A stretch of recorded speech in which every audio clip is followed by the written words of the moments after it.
प्रजा सृष्ट्वा पुरोवाच प्रजापतिः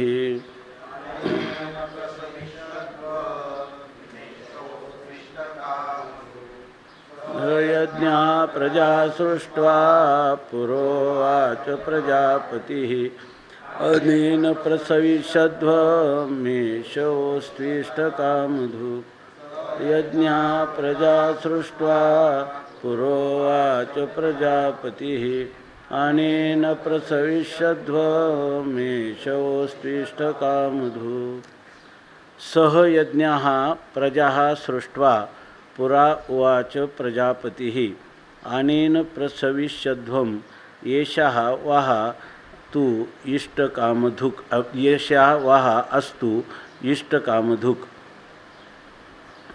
प्रजापतिः पुरा सहयज्ञः प्रजाः सृष्ट्वा अनेन प्रसविष्यध्वम् एषः वः इष्टकामधुक् अस्तु इति उवाच।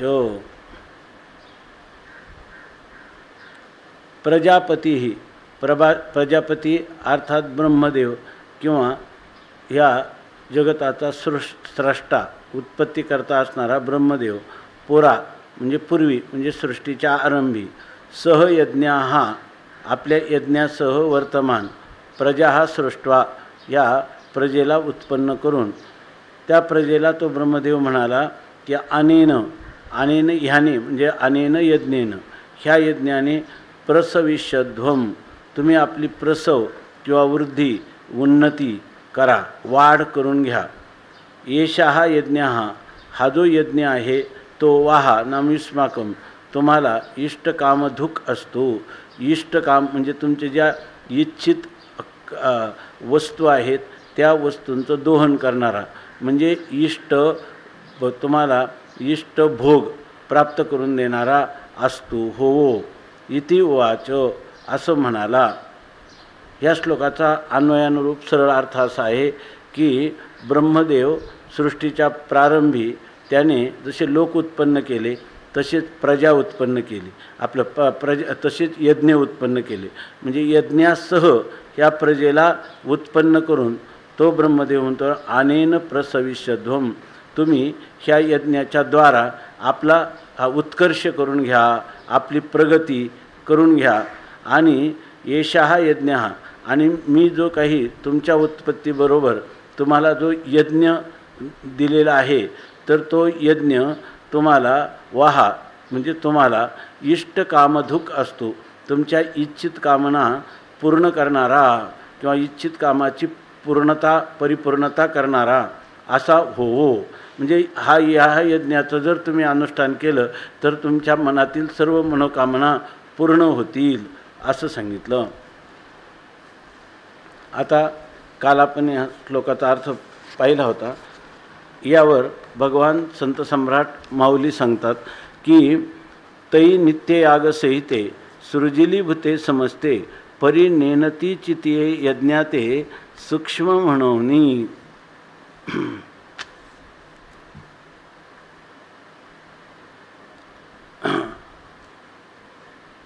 या श्लोकाच्या अवतरणात पाठीमागं माऊलींनी सांगितलं होतं आता याची विषय पार्था तुझ सांगेने एकमी कथा जयी सृष्ट्यादी संस्था ब्रह्मेने केली।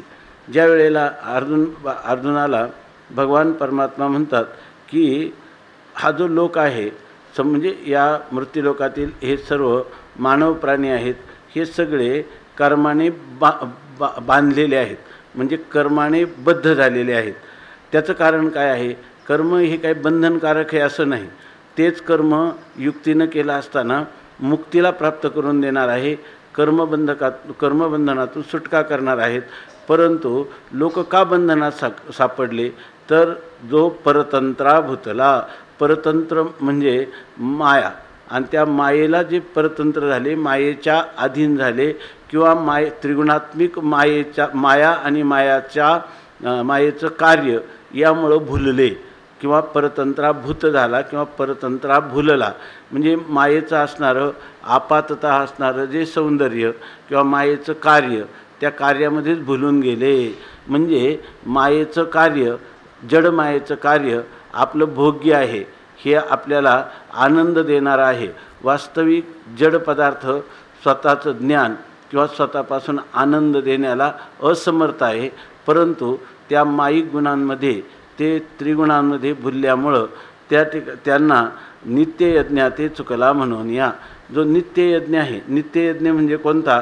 पाठीमागच त्यांनी सांगितलं, स्वधर्म जो बापा तोची नित्ययज्ञ जानपा.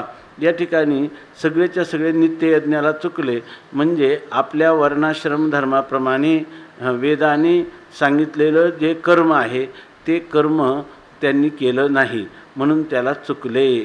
आणि त्याच्याऐवजी जे मायेचं कार्य आहे त्या मायेच्या कार्यावरच ते मोहित झाले, लुब्ध झाले आणि स्वधर्म कर्माचरण विसरले. आणि म्हणून या ठिकाणी त्यांना ते कर्म त्यांना बंधनाला कारण झालं. तेच कर्म म्हणजे वेदाज्ञेप्रमाणे त्यांनी केलं असतं तर ते बंधनाला प्राप्त झाले नसते, उलट कर्मबंधातून ते मुक्तच झाले असते. तेव्हा याविषयीचं खरं काय इतिहास आहे, केन प्रकारेनं कोणता प्रकार आहे तो मी तुम्हाला सांगतो. आणि तो अर्जुनाला सांगताना म्हणतात की सृष्ट्यादी संस्था ब्रह्मेने केली. ही जी सृष्ट्यादी संस्था म्हणजे ही संपूर्ण सृष्टीवरचे लोक, त्यांच्या बरोबर यज्ञ पाठवून देणं, त्या यज्ञाच्या द्वारा त्या लोकांचा आणि ईश्वराचा किंवा त्या लोकांचा आणि जगताचा संबंध जोडणं, याच्यासाठी मी ही यज्ञसंस्था निर्माण केली. पण ही सर्व लोक त्या यज्ञसंस्थेला विसरून गेले. कालच पाहिलं आपण की यज्ञ म्हणजे दान किंवा संगतीकरण, आणखी काय यज्ञ दान संगतीकरण, यज धातू आराधना, आराधना यजन दान आणि संगतीकरण असे त्याचे 4 अर्थ आहेत. या 4 अर्थांनीच मी यज्ञाची योजना केली. पण लोकांनी त्या यज्ञाच्या द्वारा माझी आराधना करणं किंवा संगतीकरण करणं म्हणजे सत्संग करणं, किंवा या ठिकाणी तिसरा अर्थ काय दान करणं, आणि आराधना दान संगतीकरण आणि यजन, ह्या म्हणजे एक प्रतिकात्मक असणारा यज्ञ की ज्या यज्ञामध्ये अग्नीला आहुती दिली जाते. खरे याचा अर्थ असा आहे की आपण या अग्नीला म्हणजे देवतांना, अधिष्ठात्री देवतांचं यजन करणं, त्यांना आहुती देणं म्हणजे त्यांना समर्पण होणं किंवा त्यांच्यासाठी त्याग करणं, ह्या ज्या गोष्टी त्यांनीच दिलेलं त्यांना देणं, अशा प्रकारचं केलं म्हणजे ही सगळी सृष्टी जी आहे त्या व्यष्टीचा सृष्टीशी, ईश्वराशी आणि समष्टीशी जेणेकरून संबंध जोडला जाईल आणि त्या मोबदल्यामध्ये एकमेकांना सहाय्य होईल. म्हणजे अधिष्ठात्री देवताचं किंवा ईश्वराचं त्यांना सहाय्य होईल आणि जीवांचाही उत्कर्ष होईल आणि ते त्या देवतांना त्याच्या मोबदल्यामध्ये आहुती प्रदान करतील. अशा प्रकारची व्यवस्था म्हणून ही यज्ञसंस्था मी निर्माण केली. नित्ययाग संहिते सृजिली भूते समजते, ज्याच्यामध्ये नित्ययाग करायचा म्हणजे नित्य स्वधर्माचरण करायचं.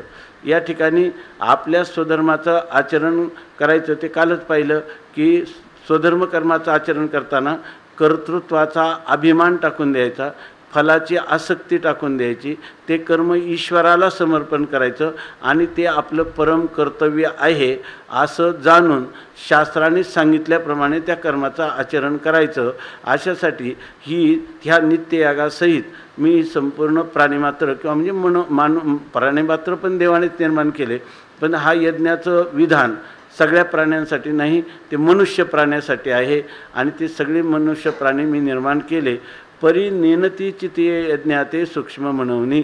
मग आता सगळ्यांना मी उत्पन्न केलं आणि त्यांना सांगितलं की तुम्ही स्वधर्माते भजाल तरी कामधेनू हा होईल. जर तुम्ही ह्या स्वधर्माचं उपासना कराल तर तुम्हाला हा कामधेनूसारखा तुमच्या इष्ट वस्तू प्रदान करणारा किंवा इच्छापूर्ती करणारा असा हा होईल. हे मी तुम्हाला हे मी यज्ञाच्या द्वारा सांगितलं, आपलं वेदाच्या द्वारा सांगितलं. परंतु नेनतीचे ते यज्ञाते, परंतु त्यांना त्या यज्ञाचं यथार्थ ज्ञानच झालं नाही. त्याचं कारणही काय आहे? सूक्ष्म म्हणवणी. कारण तो यज्ञ किंवा ते स्वधर्म कर्माचरणाचं अनुष्ठान करणं हे अत्यंत सूक्ष्म आहे किंवा गहन आहे. कारण कालच आपण पाहिलं की या ठिकाणी धर्मस्य तत्वम निहितम गुहायाम, त्या ठिकाणी हे धर्माचं तत्व अत्यंत कठीण असल्यामुळं, गहन असल्यामुळं लोकांना ते आकलन झालं नाही किंवा मी सांगितल्याप्रमाणे त्यांना त्याचा यथार्थ अवगम झाला नाही. तेवेळी प्रजी विनविला ब्रह्मा, देवा काय आश्रय येथाम्हा, तव म्हणे तो कमळजन्मा भूतान प्रती. तेवेळी आणि ज्यावेळेला ह्या प्रजेला यज्ञासहित उत्पन्न केलं त्यावेळेला ह्या प्रजेला तर भगवंतांनी सांगितलं, परंतु त्याचं आकलन यथार्थ रीतीनं झालं नाही. म्हणून त्या प्रजेने म्हणजे लोकांनी प्रजी ब्रह्मा विनविला, त्या आपला निर्माण करता असणाऱ्या ब्रह्माला विनंती केली. काय विनंती केली? देवा येथ आम्हा काय आश्रय, आम्हाला जीवन जगण्यासाठी म्हणजे सुचारू रूपाने आम्हाला जगण्यासाठी इथं काय आश्रय आहे, म्हणजे आम्हाला काय आलंबन आहे, म्हणजे काय आम्हाला अनुष्ठेय आहे, आम्ही कशा प्रकारचा आचार केला पाहिजे, तर त्या आचाराच्या द्वारा आमचं परममंगल किंवा कल्याण होईल. म्हणून त्या प्रजेनेच भगवंतालाच विचारलं, येथ आम्हा काय आश्रयो, आम्हाला या ठिकाणी काय आश्रय आहे. आणि तव तो कमळजन्मा भूता, तव म्हणे तो कमळजन्मा भूताप्रती, त्यावेळेला तो भूताप्रती तो कमळजन्मा म्हणे. त्याचे नाभी कमलामधून भगवान विष्णूंच्या उत्पन्न झालेला तो ब्रह्मदेव आहे. तो भूतांप्रती म्हणजे त्या सर्व प्राणीमात्रांना म्हणजे मानवमात्रांना, ज्या लोकांनी परमात्म्याला विचारलं यथार्थ काय आहे, हे जे धर्मकर्म वेद विहित जे कर्म आहे ते कोणाला सांगितलं जातं, तर ज्यांनी भगवंताला विचारलं, म्हणजे याचा अर्थ ज्यांच्या ठिकाणी आस्तिकता आहे, ज्यांच्या ठिकाणी आस्तिकता आहे, ते आस्तिक कोण आहे? आस्तिक त्याला म्हणतात की जो वेदाला मान्यता देतो, आणि आस्तिक त्यालाही पण म्हणतात की जो ईश्वराला मान्यता देतो. जो वेद मानतो तो वेदप्रणीत असणारा ईश्वरालाही मानतो, आणि वेदाचा निर्माण करता किंवा वेदाचं आविर्भाव करणारा यस्य निश्वसितम वेदाः त्यालाही मानतो. आजच्या जगामध्ये जर शाश्वत सुखाचा उपाय पाहिजे असेल तर त्याच्या ठिकाणी ह्या दोन गोष्टी महत्त्वाच्या असल्या पाहिजे. त्याच्या अंतःकरणात ईश्वराविषयीची मान्यता असली पाहिजे, आणि त्या ईश्वराचे निश्वसित असणारे वेद, त्या वेदाविषयी प्रबल प्रामाण्य त्याच्या अंतःकरणात निश्चित असलं पाहिजे. आणि इथं असंच आहे की प्रजी विनविला ब्रह्मा, म्हणजे लोक आपल्या सुखाचा उपाय जो शोधतात तो एखाद्या जडामध्ये शोधत नाही किंवा एखाद्या जीवाच्या ठिकाणी मार्गदर्शन घेऊन आपल्याला सुखाचा उपाय सापडेल, ह्या दोन धारणा जोपर्यंत आहे तोपर्यंत मनुष्य तो सुखाच्या वाटेवरचं पहिलं पाऊलसुद्धा टाकू शकत नाही. त्याच्या अंतःकरणात अत्यंत वेदाविषयी आदर असला पाहिजे आणि ईश्वराविषयी आदर पाहिजे. आणि आपल्या जीवनाच्या कल्याणाचा उपाय सांगणारा हा ईश्वरच आहे. वेदद्वारा ईश्वरच खऱ्या अर्थाने आपल्याला कल्याणाचा उपाय सांगणार आहे. म्हणून या ठिकाणी प्रजेनं त्या कमळजन्मा तो जो प्रजापती आहे त्याला त्यांनी विचारलं. तो कमळजन्मा भूतांप्रती म्हणे. त्यावेळेला त्या प्राणीमात्रांना मानवमात्रांना ईश्वर असं म्हणाल. आपलं तो कमळजन्मा म्हणजे ब्रह्मदेव असं म्हणाला. तुम्हा वर्णविशेष वसे आम्ही हा स्वधर्मची विहिला असे, याते उपासा मग आपैसे पुरती काम. आमच्या सगळ्या इच्छा पूर्ण व्हाव्यात, म्हणजे आम्हाला सुखप्राप्ती व्हावी, आमच्या जीवनातील दुःखाचा निराश व्हावा, असा काय आम्हाला आश्रय आहे बरं. त्यावेळेला तो ब्रह्मदेव सांगतो, तुम्हा वर्ण विशेष वसे आम्ही हा स्वधर्मची विहिला असे, याते उपासा मग आपैसे पुरती काम. तो म्हणतो वर्ण विशेष वसे, म्हणजे तुम्हाला वर्ण विशेष म्हणजे जे वेगवेगळे वर्ण आहेत त्या वर्णाला अनुसरून त्या जे काही ब्राह्मण क्षत्रिय वैश्य आणि शूद्र हे जे 4 वर्ण आहेत त्या वर्णपरत्वे, हा वर्ण शब्द इथं आश्रमाचा देखील उपलक्षण आहे. म्हणजे तुम्हाला प्राप्त झालेले जे वर्ण आणि आश्रम असतील आणि त्या वर्ण आश्रमाला वेदाने जसं विधान केलं असेल त्यानुरूप, म्हणजे तुमच्या वर्णाश्रम परत्वे आम्ही स्वधर्मच विला असे, आम्ही प्रत्येकाला त्या वर्णाश्रमानुसार त्यांचा त्यांचा स्वधर्म विहिला असे, म्हणजे वेदद्वारा निरूपण केलेला आहे. या ते उपासा आणि याची उपासना करा, म्हणजे याला भजा किंवा याचं अनुष्ठान करा, म्हणजे आपापल्या वर्ण आश्रमानुरूप तुम्ही आचरण पालन करा, अनुष्ठान करा. मग आपैसे कामप्रती, आणि फक्त तुमचं काम एवढंच आहे, वर्णाश्रम धर्माचं पालन करा, तुमच्या सर्व कामना तुमच्या सर्व इच्छा पूर्ण होतील असं सांगितलं. तुम्ही व्रते नियमून न करावे, शरीराते न पिडावे, दुरी केही न वचावे तीर्थाशिगा. हा जो याच्यामध्ये असं आहे की भगवान ह्या गोष्टी सांगतात, यस्य निःश्वसितम वेदः, आणि नंतर ज्या भगवंताचा पुत्र मानस पुत्र असणारा जो ब्रह्मदेव, तो ब्रह्मदेव देखील आपल्याला सांगतो. म्हणजे याचा अर्थ आपली इष्टदेवता, त्या इष्टदेवता वेदाच्या द्वारा आणि कधीकधी वेदाचा अर्थ आपल्या संतांच्या द्वारा आपल्याला सांगत असते. ज्यांनी अनुष्ठान केलं असे असणारे श्रोत्रिय किंवा अनुभूती संपन्न पुरुष ते आपल्याला इतर प्रजेला मार्गदर्शन करीत असतात. आणि त्याप्रमाणे ते काय सांगतात तर तुम्ही व्रते नियमन करावे. माणसं खूप व्रतवैकल्य करतात पण स्वधर्म कर्माचरण करत नाही, मोठमोठे शरीराला कष्ट देणारे अशा प्रकारचे व्रतवैकल्य धारण करतात. पण इथं भगवंताचं स्वतः स्वमुखे आपण सांगितो श्री विष्णू, प्रजेला इच्छेची पूर्ती पाहिजे ना, त्याच्यासाठी तुम्ही व्रते नियमून करावे. कडक कडक अशा प्रकारचे नियम किंवा अनेक असणारी व्रत ते तुम्ही करू नका. शरीराते न पिडावे, ह्या शरीराला काही लोक मोठे अगदी एका अंगुष्ठावर तप करणं, झाडाला उलटं टांगून घेणं, 7-7 दिवस उपवास करणं, हे काही करण्याची गरज नाही. शरीराते न पिडावे, तुम्ही शरीराला पिडा जेणेकरून त्रास होईल तर ते एक प्रकारचं तामस तप होतं. अशा प्रकारची तामसिक राजसिक तुम्ही तपश्चर्या देखील करू नका. दुरी केही न वचावे तीर्थाशिगा, किंवा पायाला भोवरा बांधून दूरवर अशा तीर्थांना तुम्ही त्या ठिकाणी न वचावे. तीर्थालाही तुम्ही भले जाऊ नका, कुठेही तीर्थाला जाण्याची गरज नाही.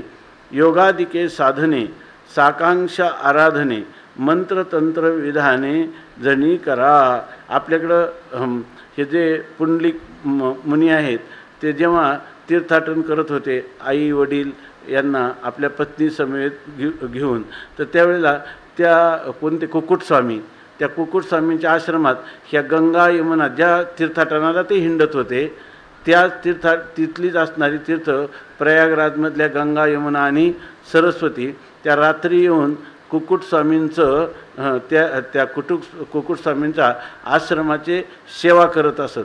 आणि सकाळी जाताना त्या तिकडून येत असताना त्या सगळ्या म्हणजे काळ्या वर्णाच्या होत असत आणि जाताना सगळ्या श्वेतवर्णाच्या होऊन जात असत. म्हणून त्या ठिकाणी त्यांनी विचारलं, तुम्ही येताना तर अशा होत्या, पुंडलिकाने विचारलं, आणि जाताना इतक्या भव्य दिव्य तुम्ही होऊन जाता, याचं कारण काय? ते म्हणले की तुझ्यासारखे पापी लोक आमच्याकडे येऊन स्नान करतात आणि त्यामुळं आम्हाला हे मालिन्य प्राप्त होतं, तर आता आम्ही कुक्कुटस्वामींची सेवा करतो आणि त्यामुळं आमची पापं नष्ट होतात. तीर्थे तया ठाया येथी पुनीत व्हावया पर्व काळ पाया तळी वसे वैष्णवा असं सांगितलं. या वैष्णवांच्या घरी या ठिकाणी नुसत्या रिद्धिसिद्धीच काम करतात नाही, तर या ठिकाणी सर्व तीर्थ त्यांच्या चरणाची इच्छा करतात. तीर्थे त्यांची इच्छा ना करीती नित्यकाळ व्हावया निर्मळ आपणाशी, तीर्थ देखील त्याची इच्छा करतात.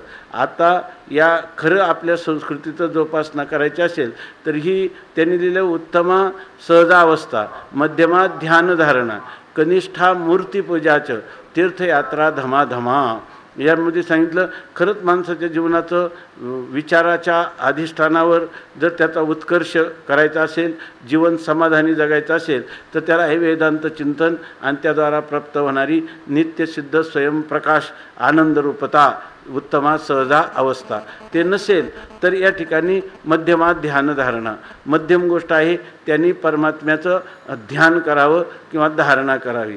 हे जर जमत नसेल तर कनिष्ठा मूर्तीपूजाचं किंवा त्यांनी मूर्तीपूजक व्हावं आणि तर ती तिसरी स्थिती, आणि ते नसेल तर मग शेवटी काय आहे, तीर्थयात्रा धमाधमा. स्वामी महाराज सांगायचे सर्वात निकृष्ट साधन आहे तीर्थयात्रा करणं. असं आहे. इथं देव स्वतः सांगतात की दुरी केही न वचावे तीर्थाशिगा, तुम्ही दूर दूर तीर्थाला देखील जाऊ नका. योगादिके साधन. स्वामी महाराज म्हणायचे कोणी जर तीर्थयात्रेला चाललं की त्यांचं दर्शन घ्यायला गेलं की बा आता आम्ही तीर्थाला निघतो, तर ते म्हणायचे ठीक आहे, जा, जहाँ देखे वहाँ पत्थरावर पाणी. तुम्ही जा आता तीर्थाला, जिकडं जाल तिकडं तुम्हाला दगड आणि पाणी दिसेल, तिथं काय आत्मदर्शन होणार नाही किंवा सत्कर्माचं अनुष्ठानाचं मार्गदर्शन ते तीर्थ तुम्हाला करणार नाहीत. शिवाय ते तीर्थ काय म्हणतात, नाथ महाराज तर म्हणतात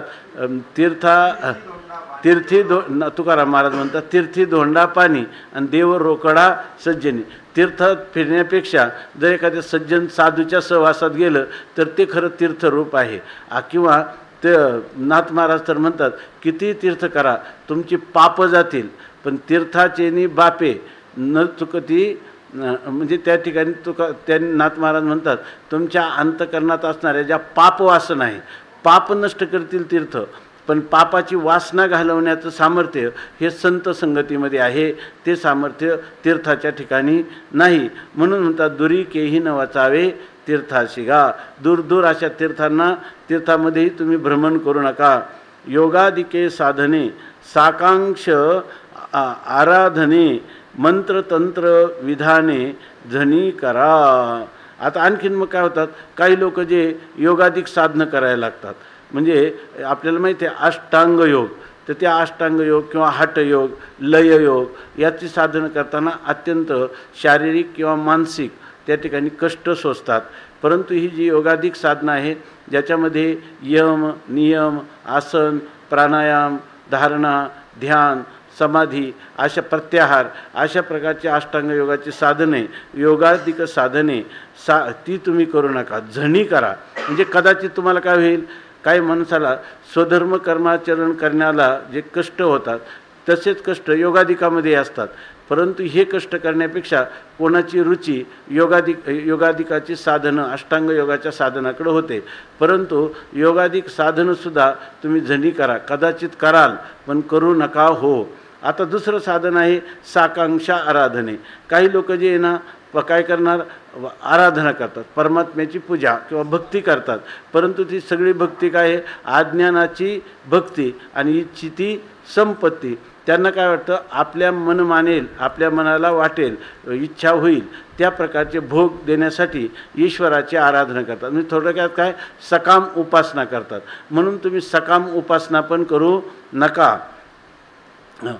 तर काही लोक तर काय मंत्र तंत्र विधाने झणी करा. मंत्र तंत्र विधाने म्हणजे त्या एखादा विधी सांगितलेला असतो, त्याच्यामध्ये असणाऱ्या मंत्रोच्चारण किंवा त्याच्यामध्ये असणारी जी काही अनुष्ठान पद्धती आहे, तांत्रिक त्याला म्हणतात, तांत्रिक. त्याच्यामध्ये काही वेदाने सांगितलेली जशी असते तशी काही तंत्रशास्त्राने सांगितलेले असते. मंत्र दोन्ही पाठभेद आहे. मंत्र तंत्र विधाने झणी करा आणि मंत्र यंत्र विधाने झणी करा. मग तंत्रविधानं म्हणजेच यंत्रविधान आहे. आपलं तंत्र म्हणजे जी काय अनुष्ठान पद्धतीचं वर्णन केलेलं असतं वेदाच्या अनुसारी किंवा स्मृतीच्या अनुसारी किंवा तंत्रग्रंथाच्या अनुसारी किंवा हे श्रीयंत्र वगैरे जे सांगतात. तर संपत्ती मिळवायची ना, मग आता काय करायचं, मनाची इच्छा पूर्ण करायची, मग म्हणे ते श्रीयंत्र आणा, ते श्रीयंत्राची उपासना करा. पण इथं हे सांगतात माऊली हे खरं अंधश्रद्धेचं निर्मूलन आहे आणि खऱ्या सुखाचा काय आहे. हां, तर त्याला अंधश्रद्धा नाही म्हणता येतो. बरं, त्या ठिकाणी खरं जर पाहिलं आहे ही काय आहे, ही अंधश्रद्धा नसली तरी ही व्यक्तिगत फल मिळण्याइतकी संकोचित अशी ही साधन आहे. आणि हे जे स्वधर्म कर्माचरण आहे याच्यामध्ये समष्टीला काही मिळतं, आपल्याबरोबर इतरांचा उत्कर्ष होतो. आणि ही एवढी साधनं आहे ना, ही फक्त जरी अंधश्रद्धा नसली तरी ही याची फलप्राप्ती होती ती फक्त स्वार्थापुरती मर्यादित आहे, आपल्यापुरती मर्यादित आहे. सकाळी गेलं ना, स्वार्थासाठी कर्म करायचं नाही, जे कर्म करायचं ते स्वार्थ व्यापक दुसऱ्याला समर्पण करण्यासाठी, ईश्वराला तरी समर्पण झालं पाहिजे किंवा समष्टीला याचा उपयोग झाला पाहिजे, आणि खरा हा अभिप्राय या ठिकाणी आहे.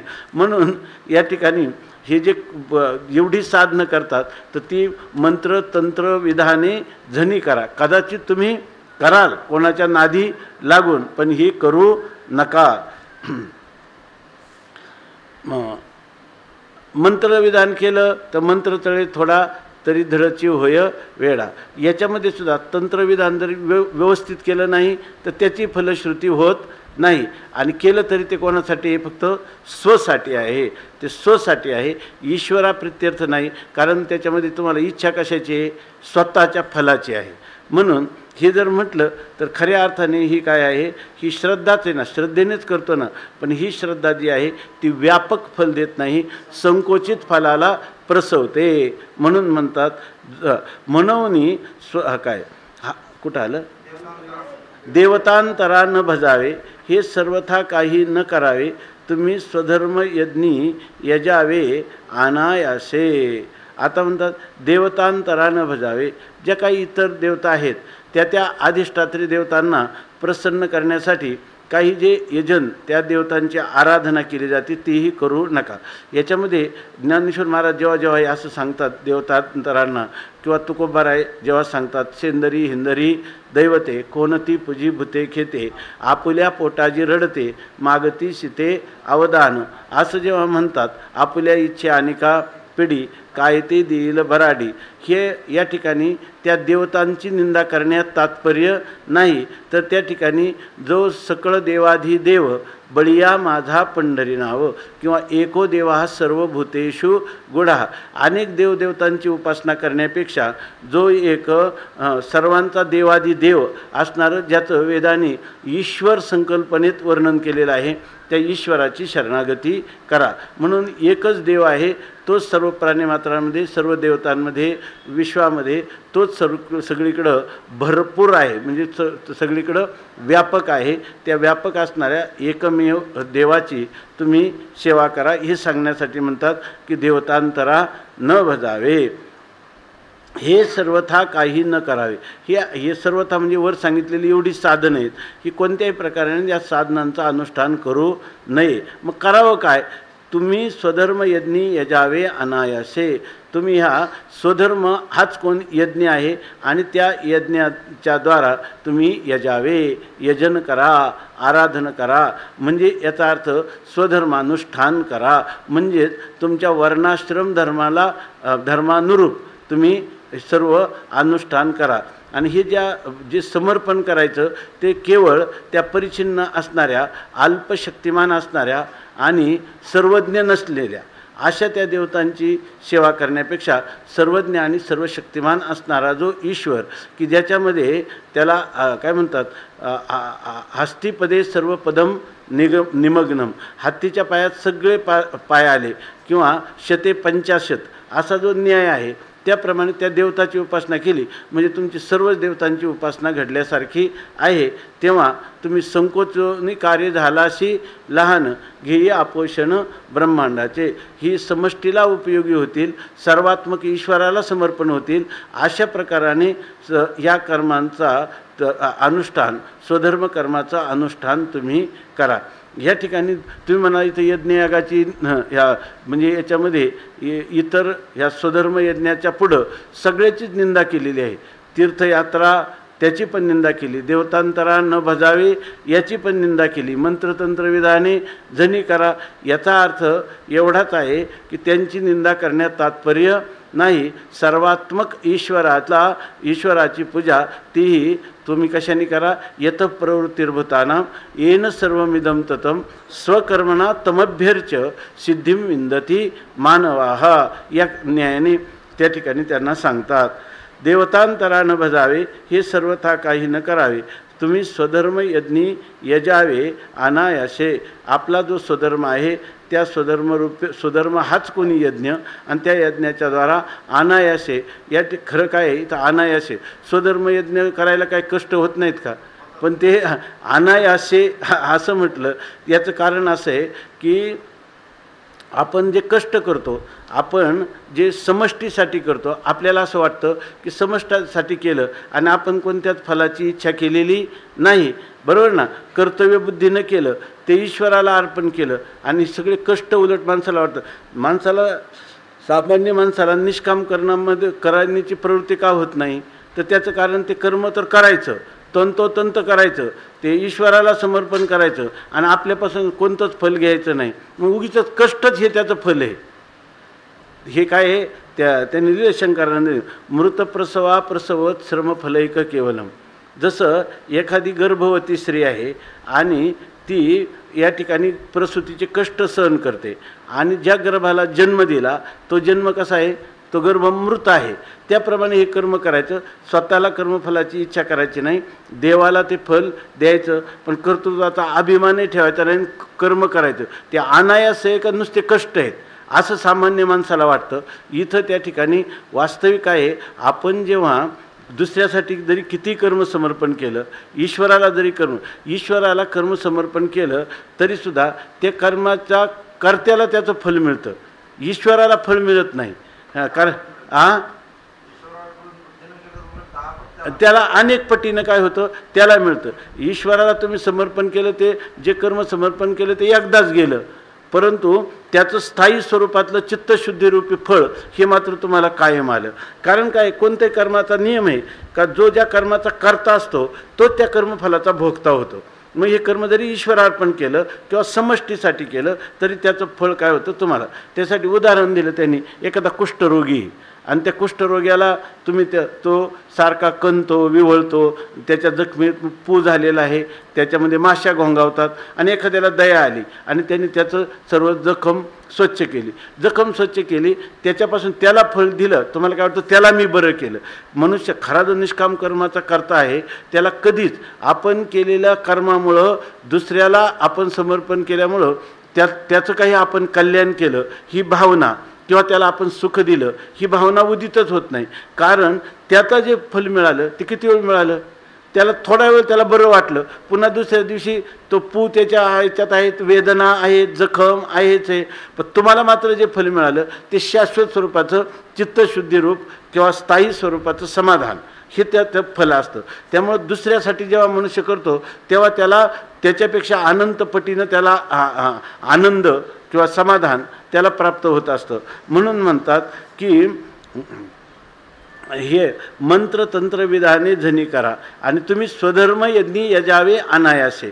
आणि असे खरं तर निष्काम कर्म आपण करतो, जर त्या कर्माचं आपल्याला ओझं वाटलं तर ते कर्म आपल्याकडून यथारीतीनं झालं नाही असा त्याचा अर्थ. कारण याच्यामध्ये कधीच ओझं वाटत नाही. आई ज्या वेळेला साधन निष्काम भावनेने आपल्या मुलासाठी 5 दिवस त्याच्या उशाला बसून रात्रंदिवस जागरण करते हॉस्पिटलला, तेव्हा त्या आईला काय ओझं वाटतं, आईला काहीच ओझं वाटत. ती म्हणते माझा मुलगा बरा व्हावा, हेच त्याच्या मला जागरण झाले हे तिच्या गावीसुद्धा नसतं. तसं निष्काम कर्माचरण करणाऱ्या पुरुषाला मला कष्ट झाले, मला आयास पडले असं त्याला कधी वाटतच नाही. आणि याच भावनेतून हे कर्म होत असतं आणि निष्काम कर्माचं फल त्याला श्रम नाही वाटत, अनायास हे घडत आहे. कारण काय, मी कोण करणार आहे, सकळ जीवांचा करीतो सांभाळ, तोच या ठिकाणी सर्व करत आहे. इतकंच नाही, तोच माझ्या बुद्धीचा इंद्रियांचा प्रेरक आहे, तेव्हा तोच हे सर्व करून घेत आहे, मी यामध्ये करणारा म्हणून कोणीच नाही असं वाटल्यामुळं त्याला ते केलेलं कर्म हे ओझं वाटत नाही. उलट त्याला काय वाटतं की हे समाधानाचं साधन आहे असं वाटतं. आणि असं वाटत असेल तरच आपलं निष्काम कर्माचरण योग्य पद्धतीने होत आहे असा त्याचा अर्थ. आहे तुके चित्ते अनुष्ठापाय याते पतिव्रता पतिते जियापरी.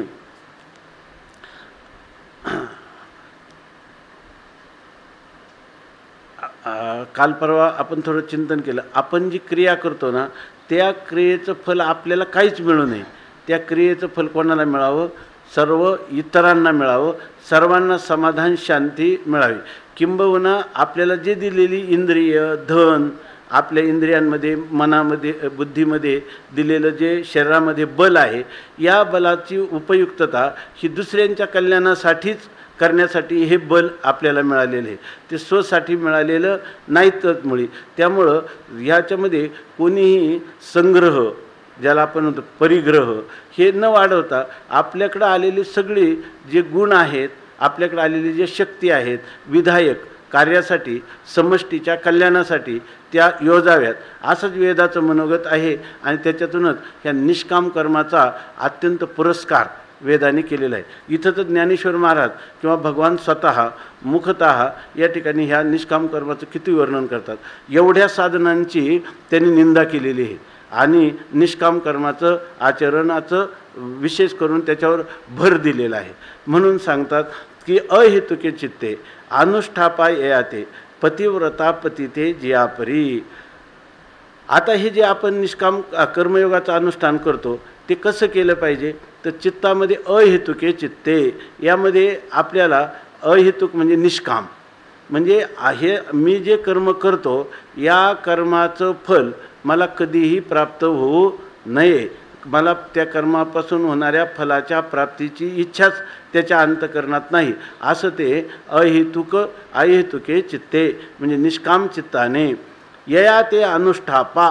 आणि याचं अनुष्ठान मात्र करायचं, पण कसं करायचं, निष्काम कर्माचं अनुष्ठान करायचं, निष्काम भावनेने या कर्माचं अनुष्ठान करायचं. कसं करायचं, तर पतिव्रता पतिते जियापरी. पतिव्रता ज्याप्रमाणे काय पतिव्रते जैसा भ्रतार प्रमाण आम्हा नारायण तैशापरी. सर्व भावे लोभ्या आवडे हे धन आम्हा नारायण तैशापरी.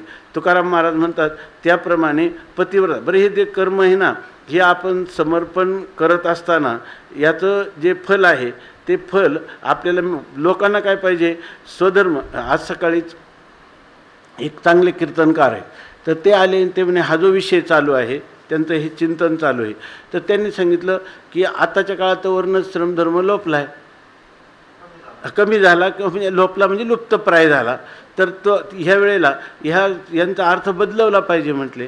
हां, इथं स्वधर्मयज्ञ म्हणजे वेदवीत म्हणण्यापेक्षा या ठिकाणी सध्या जो प्राप्त झाला आहे, समजा एखादा क्षत्रिय आहे आणि तो व्यापार करायला लागला आणि एखादा व्यापारी तो मिलिटरीत भरती झाला, आज ही वर्णाश्रम धर्म राहिलाच कुठं, म्हणजे त्यांच्या दृष्टीनं चांगलं बघा. आणि मग ते म्हटले मग ते जे काम वाटायला आले तेच व्यवस्थित करायचं, असा अर्थ करायला पाहिजे. आणि असा अर्थ केल्याशिवाय लोकसंग्रह करता येणार नाही.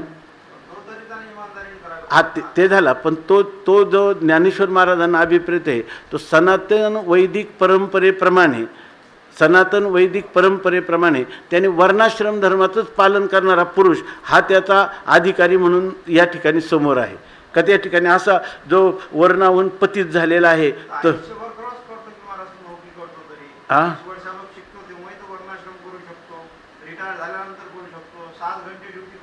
हो 18 घंटे काय करतो, घरी येतो, पालन करता येईना, पालन करता. हा, तेही आपत धर्माचा विचार केला तर हा जर बा काही परिस्थितीमुळं त्याला सैन्यामध्ये भरती व्हावं लागलं, असं त्याला काही कर्मामुळं ब्राह्मण असून त्याला सेवा वाटायला आली, तर काही जो सामान्य धर्म आहे सगळ्या वर्णांचा तो तर सगळ्यांना मान्यच आहे. अहिंसा, सत्य, आस्ते, ब्रह्मचर्य, अपरिग्रह, संतोष, तप, स्वाध्याय, ईश्वर परिधाना, हे तर सगळ्यांनाच पाहिजे. राहिला तुमचा वर्णाश्रम धर्म, तर तो वर्णाश्रम धर्माचं पालन म्हणजे तुम्हाला काय 24 तास सांगितलं नाही, तुम्ही जे कर्म व्यवस्थित करणं हे सुद्धा त्या वर्णाश्रम धर्माचं काय आहे, पालनच आहे.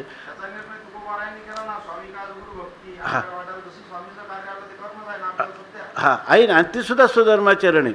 पण स्वधर्माचरणामध्ये हा मात्र आग्रह आहे लोकांचा की आम्ही जर शूद्र असू तर आम्हाला वेदाचा अधिकार का असू नये, आम्ही जर स्त्री असो तर आम्हाला या ठिकाणी उपनयनाचा अधिकार का असू नये, आम्हाला याच्यामध्ये स्वतंत्ररीतीनं संन्यासाचा अधिकार का असू नये असा वर्णाश्रम धर्माचं पालन करायचं म्हणजे काय, त्याच्यामध्ये जो श्रेष्ठ वर्ण ज्याची मान्यता दिलेली आहे ते तसं आम्हाला आचरण करता यावं, पण तशी वेदाचं मनोगत नाही.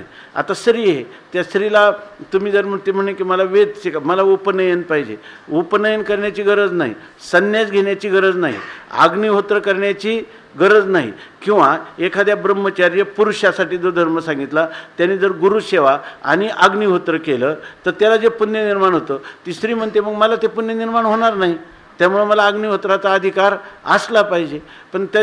पण मनुस्मृती आदी ग्रंथामध्ये हे पण सांगितलेलं आहे का स्त्रीला या ठिकाणी आपल्या लग्नापूर्वी ती पित्याच्या अधीन असते, लग्नानंतर तिचा विवाह संस्कार जो आहे ना तोच तिला सर्व गुरुसेवेचं फल देतो.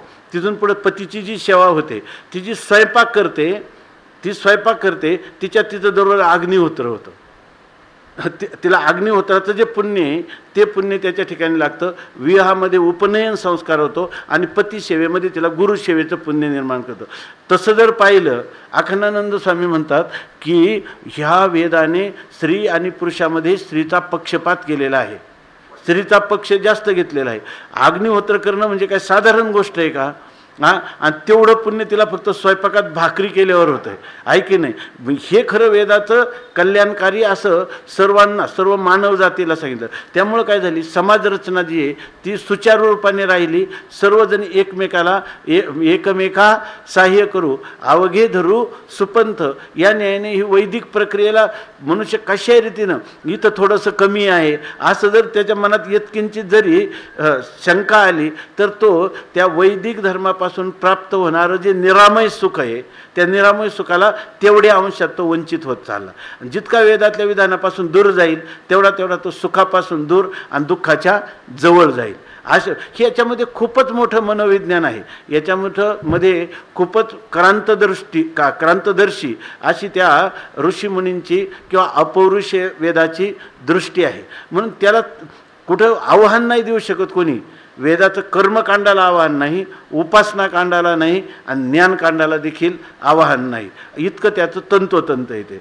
म्हणजे गणितापेक्षा तंतोतंत कर्मकांड आहे, गणितापेक्षा तंतोतंत उपासनाकांड आहे, तितकंच तंतोतंत ज्ञानकांड आहे असे वेदाचं सांगितलं. कारण ज्ञानोबरायांसारख्याने ज्यांना पतित म्हणून हिणवलं, ज्यांच्या आईवडिलांनी देहांत शासन घेतलं आणि ते या ठिकाणी सांगतात मनोनी काय इथं सांगितलं, स्वधर्म जो बापा तो नित्य यज्ञ जानपा मनोनी वर्तता तेथ पापा संचारू नाही असं विधान करून ठेकलं. आणि हे पण कोणतं सांगितलं, हा निजधर्म जै सांडे तै कुकर्मी रती घडे आणि तेनेची बंधू काय तेची बंधू पडे संसारिक म्हणून स्वधर्मानुष्ठान ते अखंड यज्ञ याजन आणि जो करी तया बंधन कहीच न घडे. आणि बाकीच्या लोकांचं काय म्हणजे विरुद्ध विचार करतात, हा लोको कर्मे बांधिला का जो परतंता भूतला तो नित्य यज्ञाते चुकला म्हणून या असं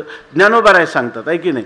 ज्ञानोबाराय सुद्धा स्वधर्म कर्मानुष्ठानाचं किती पुरस्कार करतात, त्याच्यावर किती भर देतात.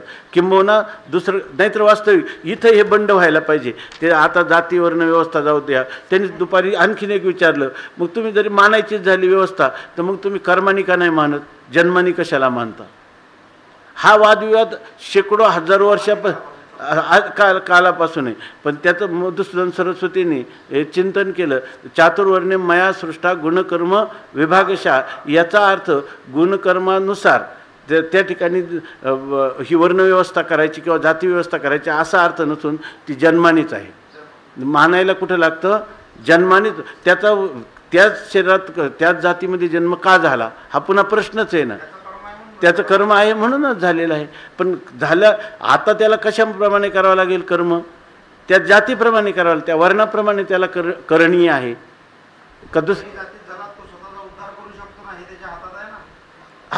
ती तर व्यवस्था ठेवलेली आहे ना. माणसाला काय आहे, गुणकर्म म्हटलं म्हणजे काय आहे, लवकर काहीतरी आपण पुन्हा आपल्या उच्च स्थानाला जाऊ. उच्च स्थानाला जाण्यासाठी गरज नाही तुम्हाला स्त्री जन्म येऊ किंवा शूद्र जन्म येऊ. वैश्य तोळाधार गोरा तो कुंभार आणि धागा हा चांभार रोहिदास आहे की नाही. कबीर मोमीन लतीफ मुसलमान. म्हणजे अंत्य जरी असले, तुम्ही वर्णबाह्य जरी असले, तुम्ही द्विजबंधू जरी असले, तरी तुम्हाला सगळ्यांना उद्धाराची सोय आहे. वेदाने असं केलं नाही की तुम्हाला उद्धाराची सोय नाही. दुसऱ्या फक्त जे वेदाला मानणार नाही त्यांना मात्र उद्धाराशी ठाव नाही भाग्यहीना. ते भाग्यहीन आहेत. त्या वेदाचं मत मानणार नाही त्यांना. पण वेदाच्या मताप्रमाणे सकळाशी येथे आहे अधिकार. सगळ्यांना वेदाने 3 कांडच त्याच्यासाठी सांगितलेले. या सगळ्याचं यज्ञ वेदाचं अध्ययन न करता, त्याचं मनोगत न जाणता, महापुरुषांनी केलेला जो अर्थ आहे त्या अर्थाला मान्यता न देता आपणच आपल्या पायावर धोंडा काढून घेतो आणि वेदाला नाव ठेवतो. वेद हा ब्राह्मण धार्जिना आहे, तो स्त्री शूद्राशी आबोला धरिला तेने. ज्ञानोबा जे म्हणतात ते वेगळ्या अर्थाने म्हणतात, पण आपल्याला असं वाटत राहतं. म्हणून जर ज्या मनुष्याला खरं कल्याण करायचे त्याला वेदा वाचून दुसरा पर्याय नाही. आणि वेदातल्या कर्मकांडाचं अनुष्ठान निष्काम भावनेने चित्तशुद्धीसाठी त्यांनी केलंच पाहिजे असं सांगतं. अहितुके चित्ते अनुष्ठापायाते पतिव्रता पतिते जयापरी. तुम्ही अहेतुके चित्ते निष्काम चित्ताने या ते अनुष्ठापा, ह्या निष्काम कर्मयोगाचं अनुष्ठान करा. किती करा? जशी पतिव्रता पतिते जयापरी.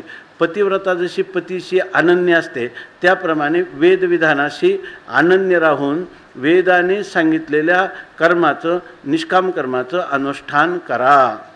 तैसा स्वधर्म रूप मखू हाच सेव्यो तुम्हा एको ऐसे सत्य लोक नायको बोलता झाला. हा प्रजापती, पाती इति पिता. खरं प्रजाचं संरक्षण करण्याचं काम ब्रह्मदेवाने त्याच्याकडं सांगितलेलं आहे.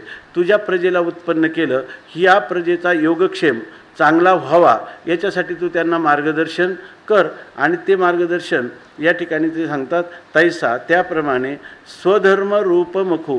स्वधर्म हे ज्याचं स्वरूप आहे, लक्षण आहे, असा जो मख म्हणजे जो यज्ञ आहे तो हाची, म्हणजे तो स्वधर्मरूप यज्ञ हाच, एकू हा एकटाच म्हणजे एकमेव अद्वितीय असा तुम्हा सेव्यू, तोच तुम्हाला सेवन करण्यास योग्य आहे.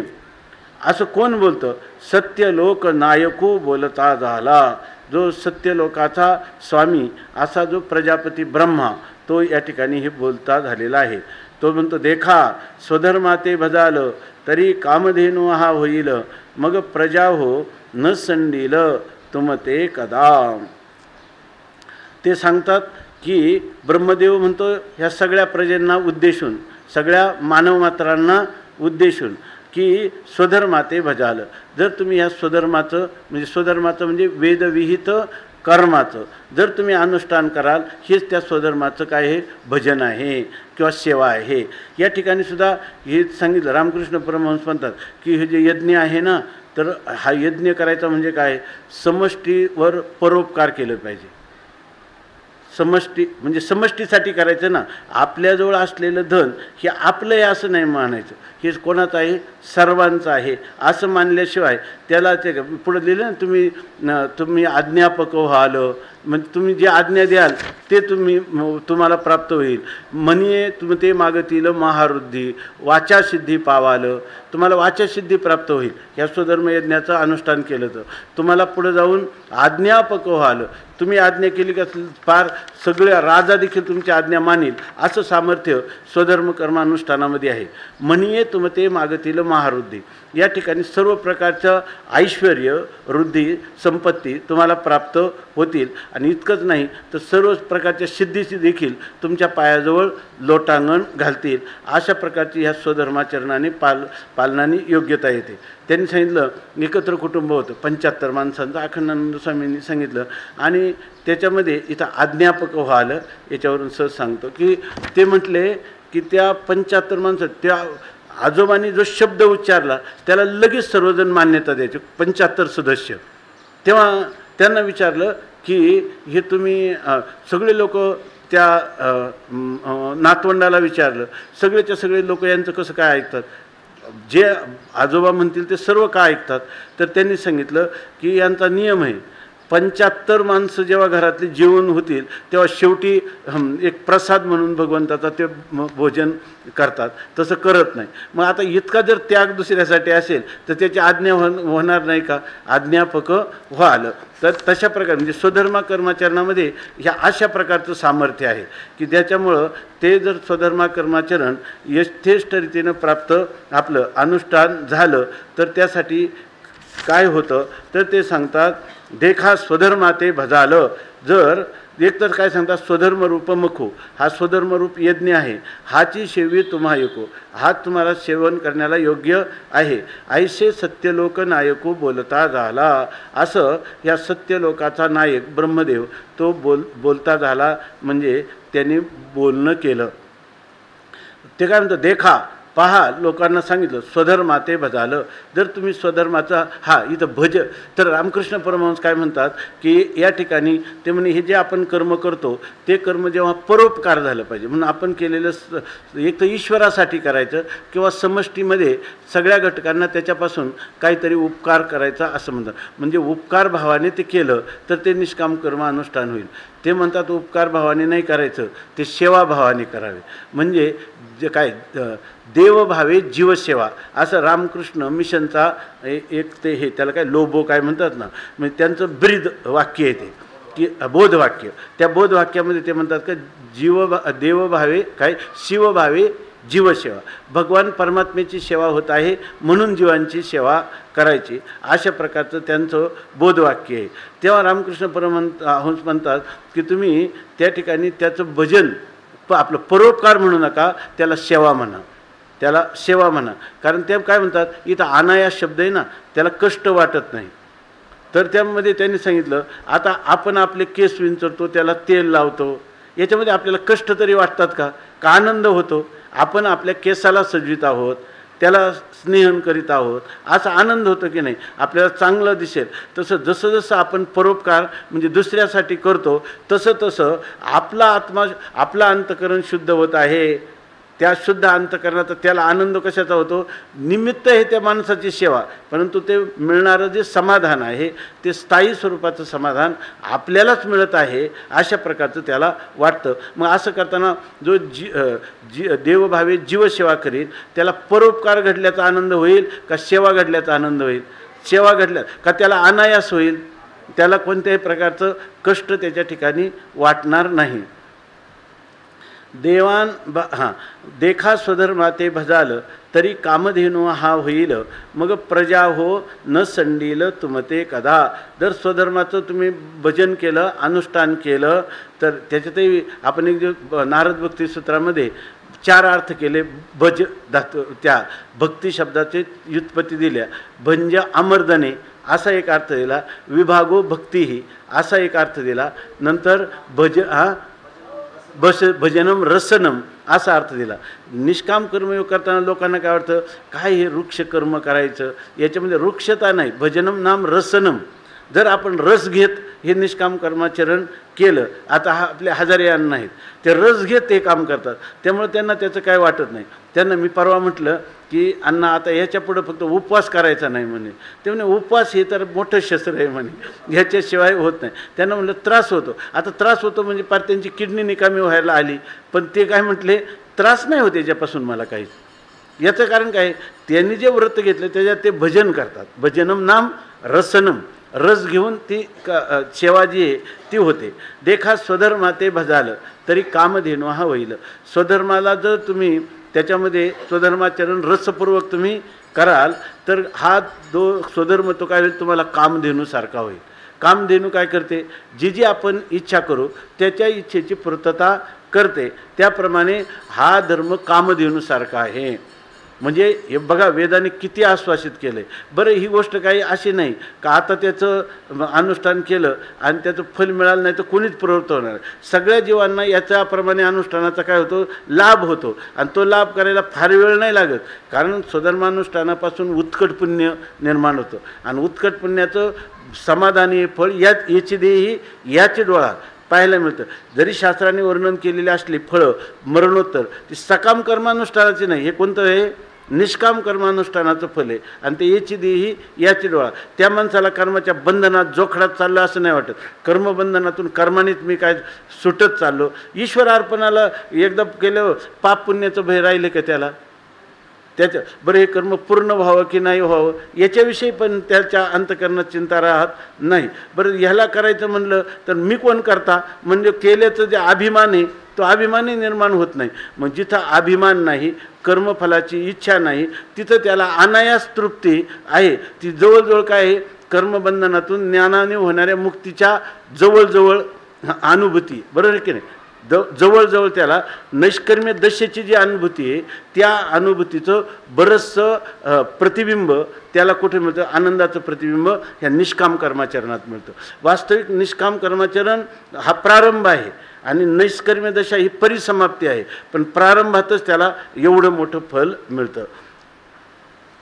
देखा स्वधर्माते भजाल तरी कामधेनू हा होईल, मग प्रजा हो न संडील तुमते कदा. आणि हा काय आहे? जसजसे निष्काम कर्माचे संस्कार होतात आणि त्याचं फल दृश्य फल जसं अनुभूतीला येतं तसं तसं हा स्वधर्माचरण जे आहे ते माणसाचं सुटत नाही. म्हणजे हा स्वधर्म त्या अगोदर हा स्वधर्माला सोडित नव्हता. आता पुढं काय होतं? हा स्वधर्म तुमते कदा न संडील, स्वधर्मच त्याला सोडत नाही. त्या माणसाने जरी ठरवलं की आपण आता वाम मार्गाने जायचं, आता आपण करायचं नाही, तरी त्याला का पूर्वी झालेलं कर्माचरणाची अनुभूती, त्या अनुभूतीमुळे या मनाचे एक निके आणि जे देखील या गोडीच्या ठाया सोके म्हणून या अनुभव सुखाची कौतुके दावित जाईल. जसं तत्त्वज्ञानाची अनुभूती आहे, जशी भक्ती सिद्धांताची अनुभूती, तशीच ह्या कर्माची सिद्धांताची निष्काम कर्म सिद्धांत कर्म फलाची सुद्धा अशाच प्रकारची स्थिती. धर्मो रक्षती रक्षता, धर्म ज्याचं रक्षण करतो त्याचं नाही, जो त्या धर्माचं रक्षण करतो तो धर्म त्याचं रक्षण करतो. याचं उदाहरण म्हणून पढो समजो और करो, एक लोक याचं गीताप्रीतचं एक पुस्तकं निघत होती, पाहिली असतील कोणी, प्रकरण येत होतं, आता येतं की नाही. कल्याण मासिकामध्ये एक लेख नेहमी असायचा, पढो समजो और करो.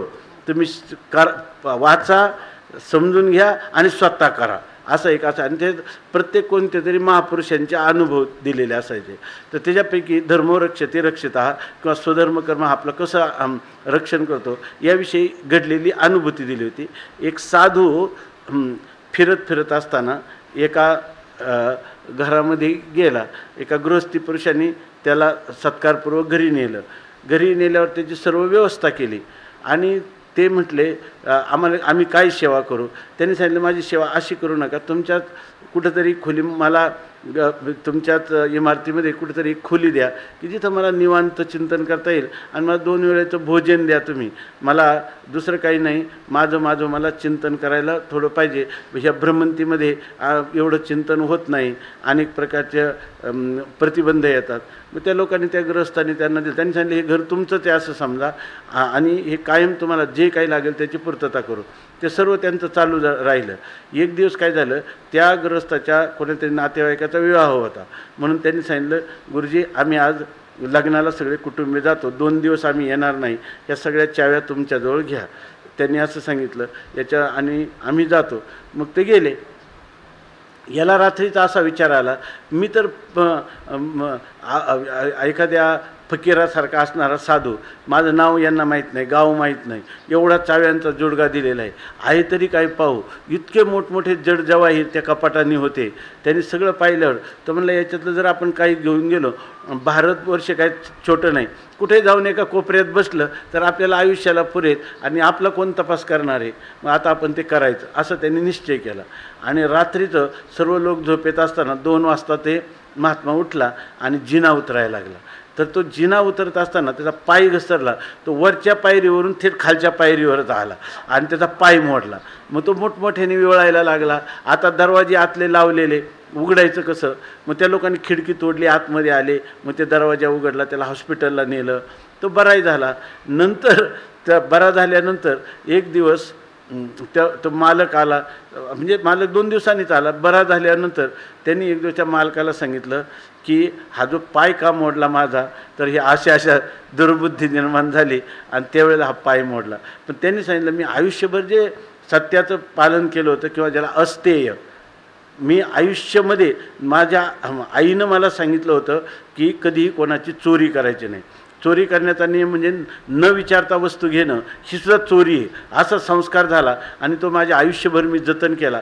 पण मी ज्या वेळेला हा नियम मोडायचा ठरवलं तेव्हासुद्धा देवाने माझं रक्षण केलं. पाय मोडल्यामुळं मी ते करू शकलो नाही.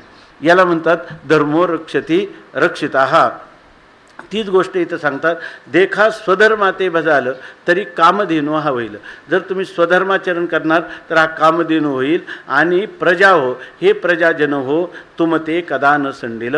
हा स्वधर्माचरण तुमचं कधीही त्याग करणार नाही. म्हणजे तुमच्या अंतःकरणात पुन्हा कधीतरी कामना निर्माण होतील आणि त्या कामनेच्या मार्गाने सकाम कर्माचं तुम्ही अनुष्ठान कराल, असं होणार नाही. पण कधी जर निष्काम कर्माचं मनःपूर्वक तुम्ही जर पूर्वी अनुष्ठान केलं असेल तर तो तुम्हाला कायमचा संरक्षण करील आणि तो होऊन तुमचा कधीही त्याग करणार नाही, असं सांगतात. देवान भावयतानेन ते देवा भावयन्तु वः परस्परं भावयन्त श्रेयः परमवाप्स्यथ. देवान भावयतानेन ते देवा भावयन्तु वः परस्परं भावयन्त परमवाप्स्यथ. देवान भावयतानेन ते देवा भावयन्तु वः भावयन्त श्रेयः परमवाप्स्यथ. पुंडलीक वरदा हरी विठ्ठल.